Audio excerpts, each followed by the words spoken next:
ಅದು ಜನರ ಸುರಕ್ಷತೆಗಾಗಿ ನಿರ್ಮಾಣವಾಗುತ್ತಿದ್ದ ಸೇತುವೆ. ಆದರೆ ಈಗ ಅದೇ ಸೇತುವೆ ಕಾಮಗಾರಿ ಸಾರ್ವಜನಿಕರ ಆತಂಕಕ್ಕೆ ಕಾರಣವಾಗಿದೆ. ಹಲವು ತಿಂಗಳುಗಳ ಹಿಂದೆ ಭರ್ಜರಿಯಾಗಿ ಆರಂಭಗೊಂಡ ಕಾಮಗಾರಿ ಇಂದು ಅರ್ಧಕ್ಕೆ ನಿಂತಿದ್ದು ಸಾರ್ವಜನಿಕರು ಜೀವ ಭಯದಲ್ಲಿ ಸಂಚರಿಸುವಂತಾಗಿದೆ. ಹೆದ್ದಾರಿ ವಾಹನಗಳ ನಡುವೆ ದಾರಿ ಹುಡುಕುತ್ತಿರುವ ಶಾಲಾ ಮಕ್ಕಳು ಹಾಗೂ ಗ್ರಾಮಸ್ಥರು ತಕ್ಷಣವೇ ಕಾಮಗಾರಿ ಪೂರ್ಣಗೊಳಿಸುವಂತೆ ಆಗ್ರಹಿಸುತ್ತಿದ್ದಾರೆ. ಹಾಗಿದ್ರೆ ಆ ಸೇತುವೆ ಯಾವುದು? ಕಾಮಗಾರಿ ಅರ್ಧಕ್ಕೆ ನಿಂತಿದ್ದು ಯಾಕೆ ಅಂತೀರಾ? ಈ ಸ್ಟೋರಿ ನೋಡಿ.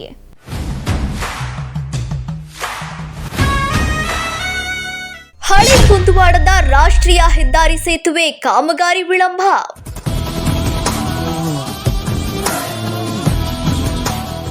ಸರ್ವಿಸ್ ರಸ್ತೆಯಲ್ಲಿ ಭಾರಿ ವಾಹನಗಳ ಸಂಚಾರ, ಸವಾರರಲ್ಲಿ ಅಪಘಾತದ ಭೀತಿ.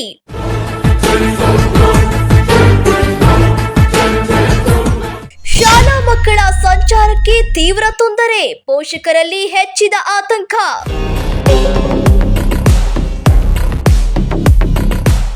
ಕಾಮಗಾರಿ ಶೀಘ್ರ ಪೂರ್ಣಗೊಳಿಸಲು ಸಾರ್ವಜನಿಕರ ಗ್ರಾಮಸ್ಥರ ಒತ್ತಾಯ.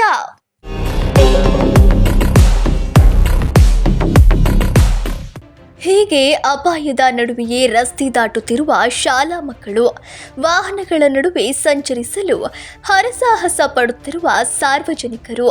ಈ ದೃಶ್ಯ ಕಂಡು ಬಂದಿದ್ದು ದಾವಣಗೆರೆ ನಗರದ ಹಳೆ ಕುಂದುವಾಡದ ರಾಷ್ಟ್ರೀಯ ಹೆದ್ದಾರಿ ಬಳಿ. ಕಳೆದ 2.5 ತಿಂಗಳ ಹಿಂದೆ ಹೆದ್ದಾರಿಯಲ್ಲಿದ್ದ ಹಳೆಯ 2 ಸೇತುವೆಗಳನ್ನು ತೆರವುಗೊಳಿಸಿ ಹೊಸ ಸೇತುವೆ ನಿರ್ಮಾಣ ಕಾರ್ಯವನ್ನು ಆರಂಭಿಸಲಾಗಿತ್ತು.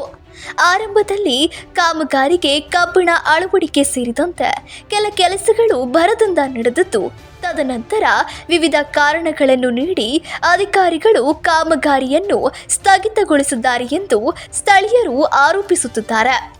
ಬೇಸಿಗೆ ರಜೆ ಅವಧಿಯಲ್ಲಿ ಕಾಮಗಾರಿ ಪೂರ್ಣಗೊಳಿಸುವುದಾಗಿ ಅಧಿಕಾರಿಗಳು ಭರವಸೆ ನೀಡಿದ್ದರು.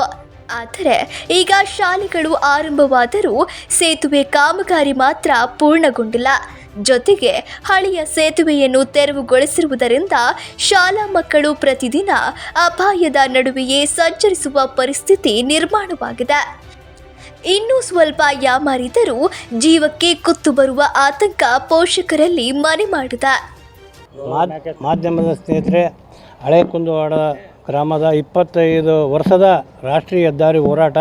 ಈ ಹೋರಾಟದಲ್ಲಿ ನಾವು ಸತತವಾಗಿ 25 ವರ್ಷ ನಮ್ಮ ಮಕ್ಕಳು, ನಮ್ಮ ರೈತ ಬಾಂಧವರು, ಶಾಲಾ ವಿದ್ಯಾರ್ಥಿಗಳು, ಆಮೇಲೆ ಕೂಲಿ ಕಾರ್ಮಿಕರ ಸಮೇತ ಈ ಸಮಸ್ಯೆಯನ್ನು 25 ಅನುಭವಿಸ್ತಾ ಬರ್ತಿದ್ದೀವಿ. ಒಂದು ದಿವಸ ಈ ಒಂದು ವರ್ಷದಿಂದ ನಮ್ಮ ರಾಜ್ಯ ಸರ್ಕಾರದ ಶಾಲಿನಿ ರಜನಿ ಶಾಲಿಸಿ ಅವ್ರು ಬಂದು ಒಂದು ಕಾರ್ಯಕ್ರಮ ಮಾಡಿದರು. ಆದರೂ ಇವತ್ತು 13 ತಿಂಗಳಾದರೂ ಕಾಮಗಾರಿ ಸ್ಟಾರ್ಟ್ ಆಗಿಲ್ಲ. ಅದು ರೈತರ ಮತ್ತು ವಿದ್ಯಾರ್ಥಿಗಳ ನೋವನ್ನು ಯಾರೂ ಈ ಜಿಲ್ಲಾಡಳಿತ ಆಗಲಿ ರಾಜ್ಯ ಸರ್ಕಾರ ಕೇಳಿಲ್ಲ. ಮುಂದಿನ ದಿನಗಳಲ್ಲಿ ನಾವು ಭಾರಿ ಉಗ್ರ ಹೋರಾಟವನ್ನು ರೈತರು, ವಿದ್ಯಾರ್ಥಿಗಳು, ಕೃಷಿ ಕಾರ್ಮಿಕರೆಲ್ಲ ಹೋರಾಟ ಮಾಡೋಕ್ಕೆ ನಾವು ಕರೆ ಕೊಟ್ಟು ಇವತ್ತು ಜಿಲ್ಲಾಡಳಿತಕ್ಕೆ ಮನವಿಯನ್ನು ಕೊಡ್ಲಿಕ್ಕೆ ಬಂದಿದ್ವಿ. ತೊಂದರೆ ಅಂದರೆ ಓಡಾಟಕ್ಕೆ ತೊಂದರೆ ಸರ್, ಓಡಾಟಕ್ಕೆ ಇಲ್ಲ. ಓಡಾಟಕ್ಕೆ ಒಂದು ರಸ್ತೆ ಸಮೇತ ಮಾಡಿಕೊಡ್ಲಿಲ್ಲ ಈ ಜಿಲ್ಲಾಡಳಿತ ಮತ್ತು ರಾಷ್ಟ್ರೀಯ ಹೆದ್ದಾರಿ ಪ್ರಾಧಿಕಾರದವರು. ಈ ಪ್ರಾಧಿಕಾರ ನೋಡಿಬಿಟ್ರೆ ಅದು ಏನು ಮಾಡಬೇಕು ಅನ್ನೋದು ಜನಗಳಿಗೆ ತಿಳಿದ ರೀತಿಯಲ್ಲಿ ಕಾರ್ಯಕ್ರಮ ಅಲ್ಲಿ ನಡೀತೈತಿ.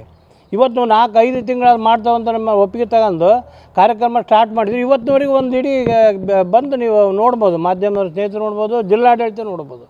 ಅರ್ಧಂಬರ್ಧ ಅಲ್ಲ, ಪೂರ್ತಿ ಮಾಡೇ ಇಲ್ಲ.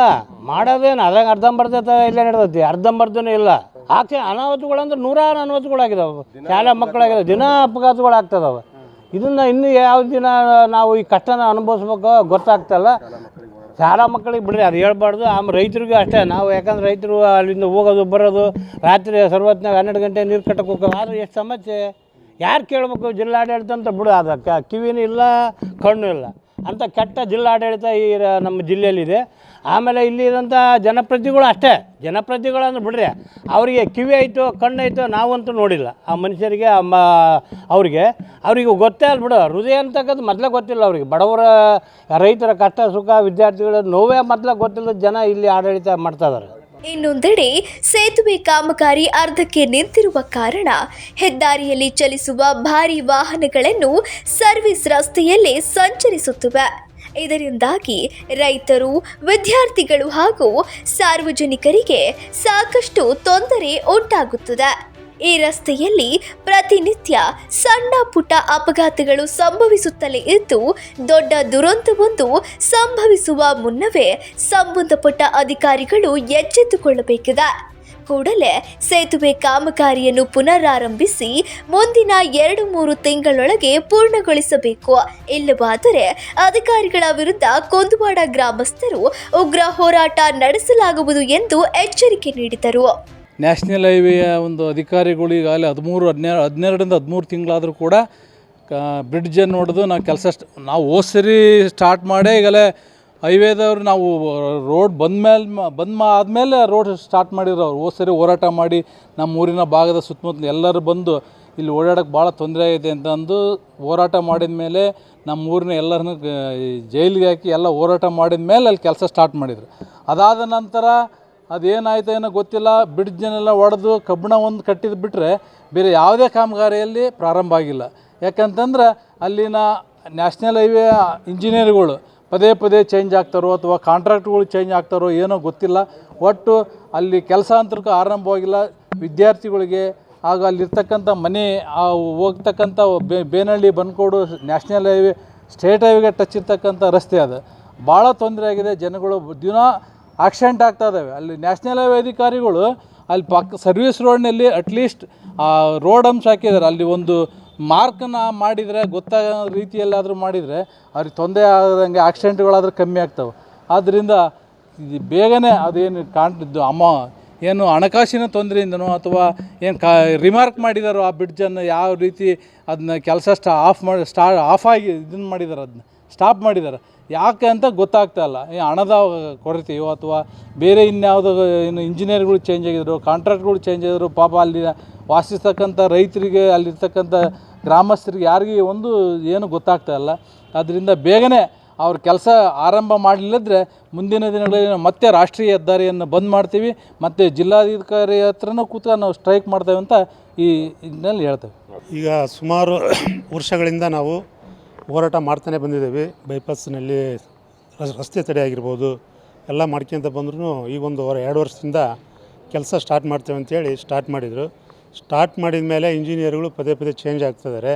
ಅಲ್ಲಿ ಹಣದ ಕೊರತೆ ಏನಾದರೂ ಹಣ ಏನಾದರೂ ಸರ್ಕಾರ ಬಿಡುಗಡೆ ಮಾಡಿಲ್ವೋ ಅದು ಏನು ಅಂತ ನಮ್ಗೆ ಗೊತ್ತಾಗಿಲ್ಲ. ಅದಕ್ಕೆ ಜಿಲ್ಲಾಧಿಕಾರಿಗಳು ಅದನ್ನು ಮಧ್ಯಸ್ಥಿಕೆ ವಹಿಸಿ ಅದನ್ನು ಅತಿ ಶೀಘ್ರದಲ್ಲಿ ಕೆಲಸ ಮಾಡಿಕೊಡ್ಬೇಕು. ಇಲ್ಲ ಅಂದರೆ ಮುಂದಿನ ದಿನಗಳಲ್ಲಿ ನಾವು DC ಆಫೀಸ್ ಮುಂದೆ ಕುಂತು ನಾವು ಸ್ಟ್ರೈಕ್ ಮಾಡಬೇಕಾಗತ್ತೆ. ರಾಷ್ಟ್ರ ಹೆದ್ದಾರಿಯನ್ನು ತಡೆದು ನಾವು ಸ್ಟ್ರೈಕ್ ಮಾಡಬೇಕಾಗತ್ತೆ.